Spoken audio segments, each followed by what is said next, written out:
فطرس بھی آیا، لیکن نبی نے یہ نہیں کہا حسین سے مس کر دو، بلکہ نبی نے کیا کہا کہ حوالے سے مس کر دو۔ ادھر گوارے سے مس ہونا تھا، بالوں پر کا ملنا تھا۔ عزیزو، ادھر فطرس گوارے سے مس ہوا، ادھر اللہ نے بالوں پر عطا کر دیے۔ اب ہوا میں اڑ رہا ہے، اب ایک فخری انداز میں اڑ رہا ہے۔ ایام عزا آ رہے ہیں، ایام عزا کے بعد آپ کو مشن کر دینا۔ اب جب عراق کے اندر یہ ہے، جب ایام عزا آتے ہیں تو جو مرجع کا دفتر ہوتا ہے اس کے قریب میں حسینیہ ہوتے ہیں، امام بارگاہ، وہاں پہ انجمنیں آتی ہیں اور ماتم کرتی ہیں اور چلی جاتی ہیں۔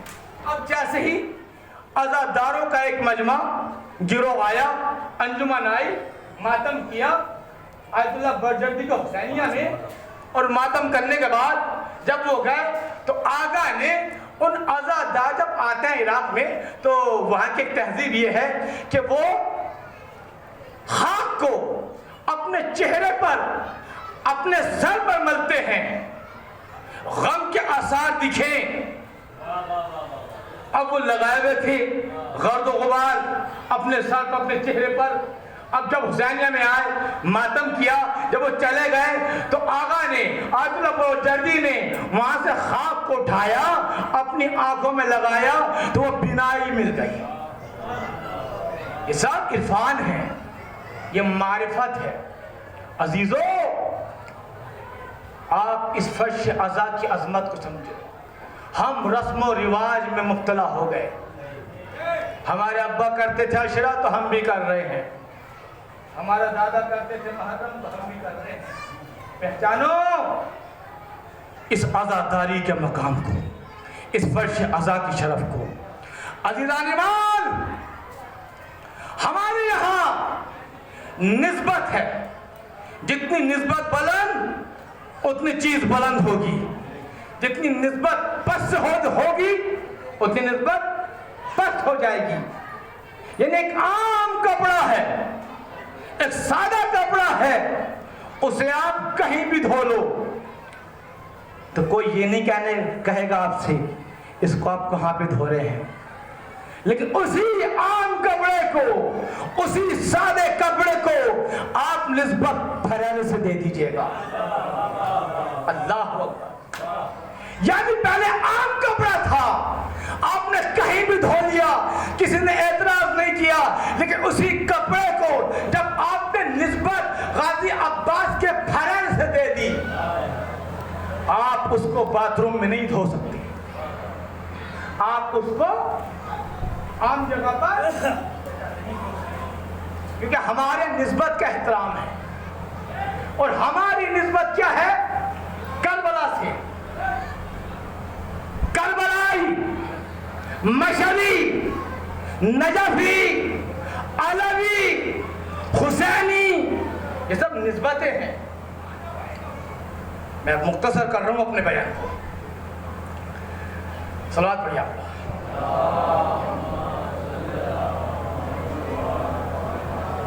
دیکھیے جلوس بھی نکلے گا، پھر گشت بھی ہوگا، اسی کے اعتبار سے میں اپنی بات کو مختصر کر رہا ہوں کہ میں کیا کر رہا تھا کہ نسبت، پھریل کی نسبت ملی تو ہم نے اس کا احترام کیا کہ غازی عباس سے نسبت ہے۔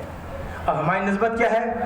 مشہدی، کربلائی، حسینی، علوی، نجفی، زینبی، یہ ہمارے یہاں کیا ہے؟ نسبتیں ہیں۔ اس کی وجہ سے ہمارا احترام ہوتا ہے۔ عزادار اپنا مقام سمجھیں۔ عزیزو، میں نے کل بھی بیان کیا تھا، حالیہ ایرانی جنگ چل رہی ہے، مجھے اس پہ بیان نہیں کرنا کیونکہ ممبر ولایت علی سے مخصوص ہے، فضائل سے مخصوص ہے، لیکن نسبت خامنہ صاحب کی بھی اہل بیت سے ہے۔ لیکن عزیزان ایمان، جب کل سارے لوگوں نے یزید کے آگے سرنڈر کر دیا تھا، حسین سامنے آئے تھے۔ ویسے عصر حاضر میں جب 56 ممالک نے سرنڈر کر دیا، خامنہ صاحب کل بھی عرض کیا تھا میں نے، آگے گفتگو آخر مرحلوں میں داخل ہو رہی ہے. آخری مرحلوں میں آئے تو اس میں عزیزان ایمان کیا کہا لو دنیا نے کہ امریکہ سپر پاور ہے, یعنی سب سے بڑی طاقت.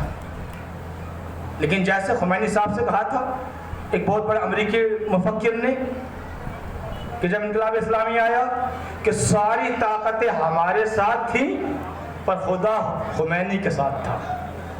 ویسے ہی خامنئی صاحب کے لیے کہ اب ختم ہو جائیں گے, ایران مٹ جائے گا, ختم ہو جائے گا, میزائل گریں گے, بلسٹک میزائل گریں گے, ڈرون کا حملہ ہوگا, ختم ہو جائے گا. اور اس وقت خامنئی صاحب نے کہا اب کے جو جمعہ آئے گا وہ تہران میں ہم پڑھائیں گے. یعنی پوری دنیا حیران تھی, پوری دنیا خوفزدہ تھی. خامنئی صاحب نے تہران میں جمعہ پڑھایا.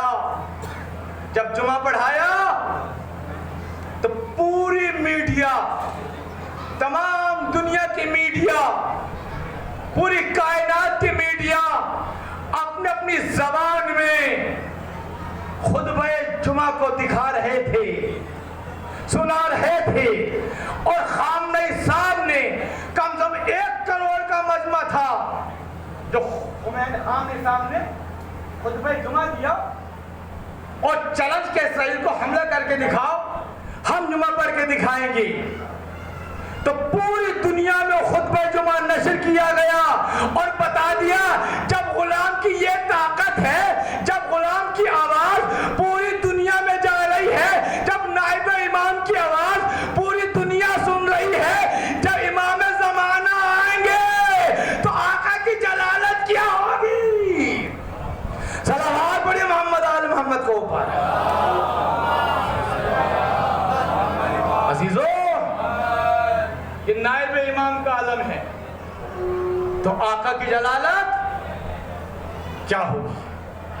عزادارو آج 2 محرم ہے, بڑی تیزی سے یہ فصل اضحیٰ کی بہار ہے, یہ بہار اضحیٰ ہے.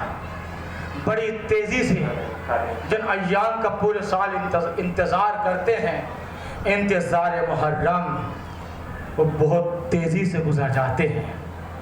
عزادارو 2 محرم آ گئی. وہ قافلہ حسینی جو مکے سے چلا تھا وہ آج کربلا کے مسافر کربلا پہنچ گئے. حسین کا گھوڑا کربلا پہنچ کے آگے نہیں بڑھا. ذوالجناح پہ حسین سوار تھے. جانتے ذوالجناح کس نے دیا تھا؟ ذوالجناح کو نبی کو کسی نے تحفے میں دیا تھا. نبی نے ذوالجناح کو علی کو دیا تھا. علی کے بعد حسن کو ذوالجناح دیا. حسن کے بعد یہ ذوالجناح حسین کو ملا. حسین ذوالجناح پہ سوار تھے. کربلا کے مقام پہ آنے کے بعد ذوالجناح کے قدم وہیں رک گئے. حسین نے اپنے گھوڑے سے کہا آگے بڑھو. ذوالجناح آگے نہیں بڑھا. مقتل لکھتا ہے حسین نے ایک گھوڑا بدلا, پھر دوسرا بدلا. تاریخ بتلاتی ہے حسین نے 6 گھوڑے یا 7 گھوڑے بدلے, مگر یہ بھی تاریخ نے لکھا حسین کے جانور بھی شناسائی رکھتے ہیں. حسین کے جانور بھی حسین کی منزل کو پہچانتے ہیں. حسین کے گھوڑے جب آگے نہیں بڑھے, حسین نے کہا عباس ہماری منزل آ گئی. حسین نے آواز سے اترے, زمین کربلا کی خاک کو ہاتھ میں لیا, زمین کربلا کو سونگا, بہن زینب کے حوالے کیا. زینب ذرا اس خواب کو سنو. جزاک اللہ, خدا تمہیں کوئی غم نہ دے سوائے مظلوم کربلا کے. جناب زینب کو حسین نے خاک کربلا دی. جناب زینب نے کہا بھیا حسین اس مٹی سے تمہارے خون کی بو آ رہی ہے. جزاک اللہ, ارے بلند آواز سے گریا کرو.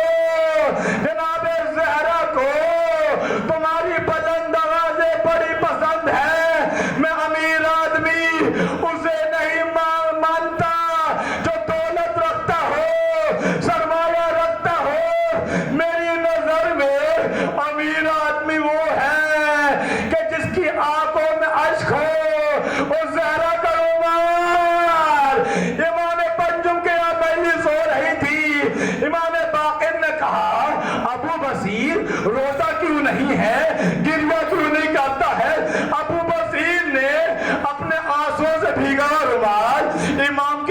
سامنے پیش کیا، مولا یہ ہے میرے آنسو۔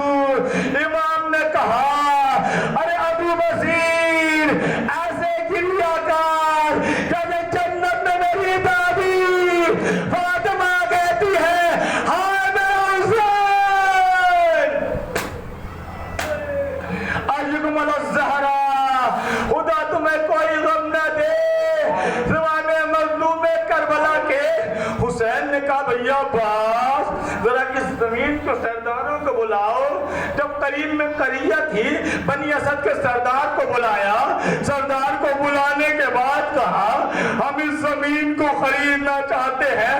بنی اسد کے سردار نے ہاتھوں کو جوڑا، کہا مولا اس زمین کو نہ خریدے۔ حسین نے معلوم کیا ذرا یہ بتاؤ اس زمین کا نام کیا ہے؟ کسی نے کہا مولا اس کو شت فرات کہتے ہیں، کہا اور نام، کہ اس کو غادریہ کہتے ہیں، کہا اور نام، کہ اس کو نینوا کہتے ہیں۔ حسین نے کہا اس کے علاوہ بھی اس کا کوئی نام ہے؟ کسی نے کہا مولا اسے کربلا کہتے ہیں۔ حسین نے کہا ارے یہی تو ہمارا مقام ہے، اسے ہم خریدنا چاہتے ہیں۔ بنی اسد کے سردار نے کہا مولا اس زمین کو نہ خریدیے گا، جو بھی نبی اس زمین سے گزرا ہے اس نے اذیت اٹھائی۔ آدم گزرے انہوں نے اذیت اٹھائی، نوح گزرے ان کی کشتی لڑکھڑائی، جناب ابراہیم گزرے انہوں نے اذیت اٹھائی۔ جو بھی نبی زمین کربلا سے گزرا اس نے مصیبت اٹھائی۔ مولا اس زمین کو نہ خریدیے گا۔ حسین نے کہا ارے یہ اللہ سے وعدہ ہے یہ ہماری قبریں بنیں گی۔ حسین نے 60,000 درہم میں 4 مربع میل زمین خریدی اور بنی اسد سے وصیت کر دی کہ ہماری جب یزیدی لشکر 11 محرم کو اپنے نجس لاشیں دفن کر کے چلا جائے تو تم آنا ہمارے لاشوں کو دفنا دینا۔ اس کے بعد حسین نے بنی اسد کی عورتوں کو بلایا، اے خواتین میں بھی زینب و کلثوم کو ساتھ لایا ہوں، نبی کی نواز کو ساتھ لایا ہوں، اگر تمہارے مرد حکومت کے ڈر سے ہمیں دفن نہ کر سکے تم پانی بھرنے کے بہانے آنا، ہماری لاشوں پہ مٹی ڈال دینا۔ اس کے بعد حسین نے بنی اسد کے بچوں کو بلایا، کہا میں بھی تمہاری طرح چھوٹے چھوٹے بچے رکھتا ہوں، اب کہا اگر تمہارے ماں باپ ہمیں دفن نہ کرنا تو کھیلنے کے بہانے آنا، بس آخری جملہ کھیلنے کے بہانے آنا اور ہمارے لاشوں پہ مٹی ڈال دینا۔ اب 10 محرم کو ہر سال بنی اسد کے لوگ آتے ہیں، آنے کے بعد کہتے ہیں بیل چکو لے لا کر ایک جملہ کہتے ہیں این الحسین این الحسین، حسین تمہیں دفن کرنے آئے ہیں، ماتم حسین۔ باہر لے سر